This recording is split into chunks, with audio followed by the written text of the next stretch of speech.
I brought this plant from my house and it's in desperate need of a repot. How do we know that it needs a repot? Well, when the plant gets really huge and it's in a tiny pot and then you've got roots doing this, yeah, it's time for a repot. So today we're gonna go from this 8-inch pot to a 3-gallon pot that is bigger and deeper. And we're also gonna give it a moss pole. This is a Florida green philodendron, by the way, and it is a vining type philodendron that will climb, which is why we're gonna give it this pole. First order of business is I'm actually going to secure the moss pole to the pot using zip ties. So let me show you how to do that. So I'm gonna drill some holes here to run the zip ties through.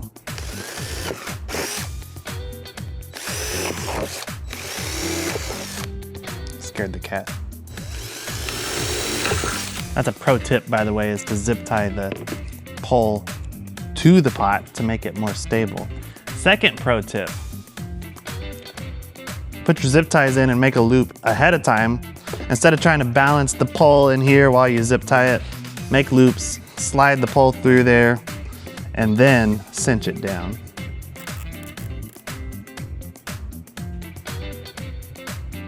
I'm potting this into a cheap nursery pot, knowing that I can then drop this down inside of a decorative pot if I want to. So my loops are there. Drop the pole in. I'll rest it on the side there and I'll just tighten these down. Okay, my pot is prepped. I'm gonna set this to the side and then we're gonna take this one out of the pot, which should be fun since it has like a 3-foot long root sticking out. So I'm gonna squeeze the pot, keep it from being attached to the sides. I'm gonna start trying to work it out.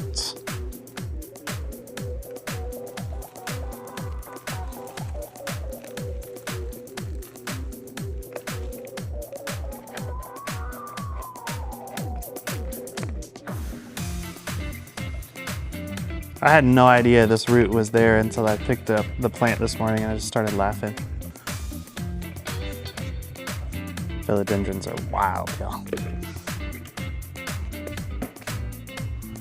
Oh, and there's ants in here. This was in my house. Why are there ants in the soil? Like a lot of them.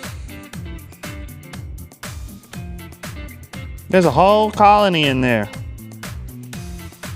That's crazy.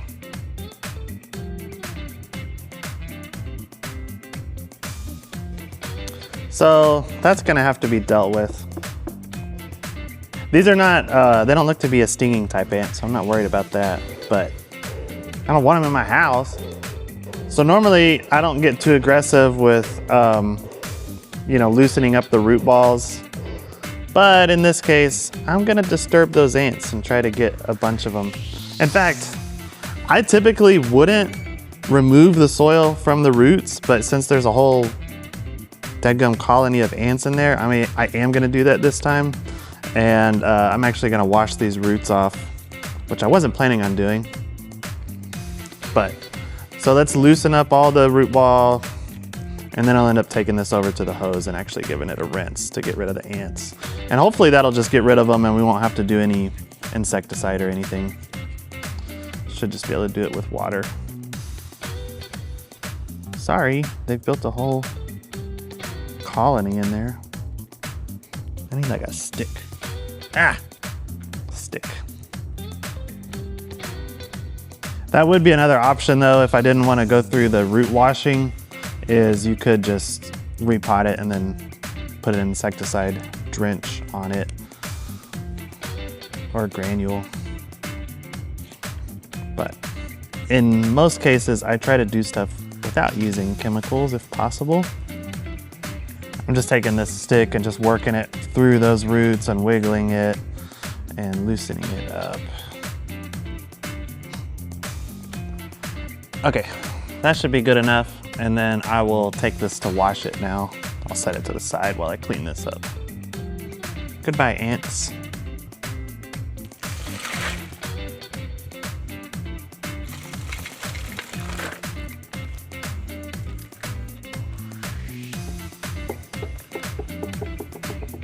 And I was right. They weren't stinging ants. Didn't get stung. I see a net pot.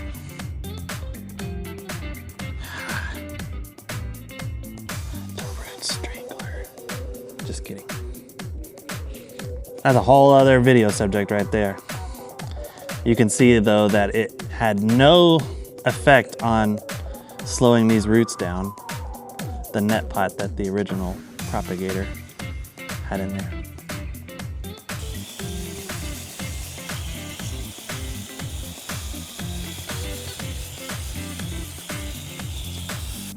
What do they call these? They call them a death plug.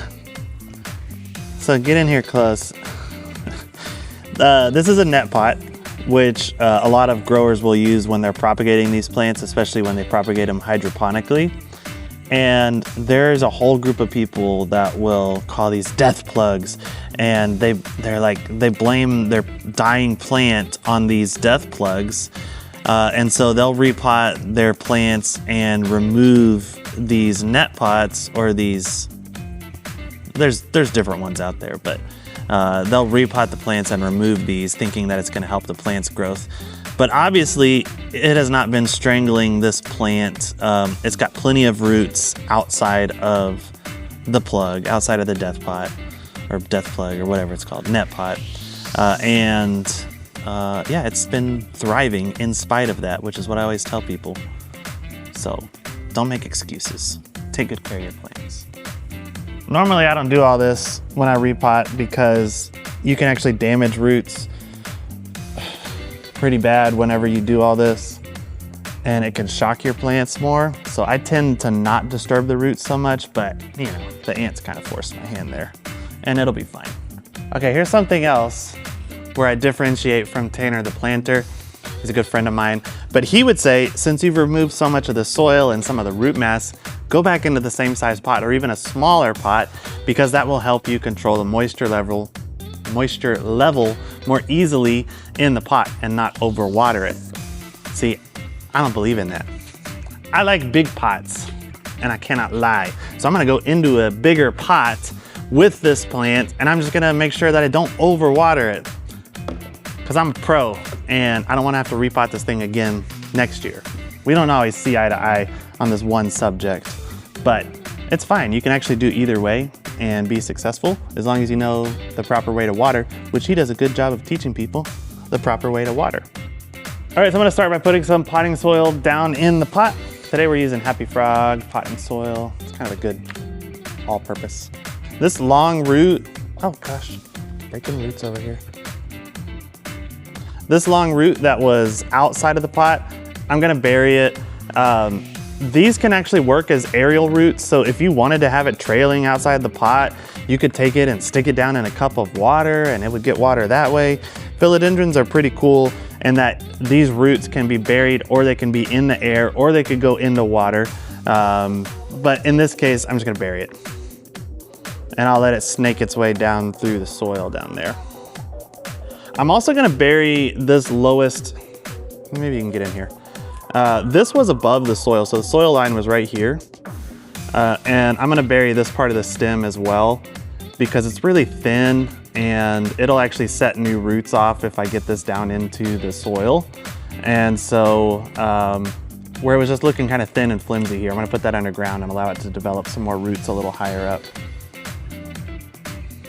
Just trying to figure out how to position this where it will work on the pole most efficiently. Yeah, I let this thing get so much curve in it, it's hard to actually attach it to a straight pole because I waited too long. Well, see, that looks good on the pole, but then all this is above the soil, which I might have to do that. Or I might have to get rid of this leaf. You gotta remember that the top of this plant is gonna grow this way now, which is away from the pole. So at some point I'll probably have to redirect and reattach it higher up, because if you get too crazy trying to bend this thing, you will break it.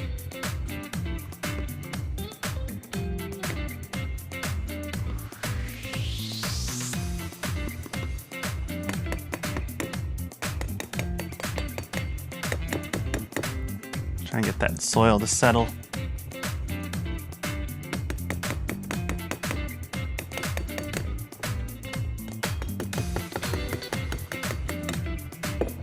So tap it, and I'm also gonna press it. I think that leaf's gotta go.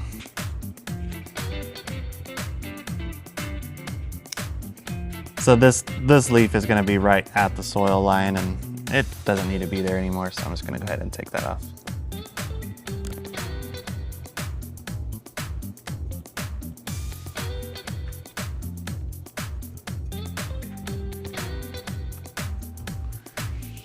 So wherever this stem is contacting soil, it'll send roots down from nodes that are contacting the soil. Okay, now I'm just gonna use a little bit of this stretch tie. And then we're gonna secure this to the pole. I lifted it out of the soil when I did that. I guess we'll tie it there. I'm just gonna have to remember to, as this grows, redirect it upwards where I can get it onto this pole. All right, we're done for today. It's got a lot more room for root growth. It's got room to go up. We're gonna try to direct this back towards the pole over the next few months as it continues to grow. And it's gonna grow fast now that it's got more room down here. I think it looks good. All that's left is to water it and we'll be good to go.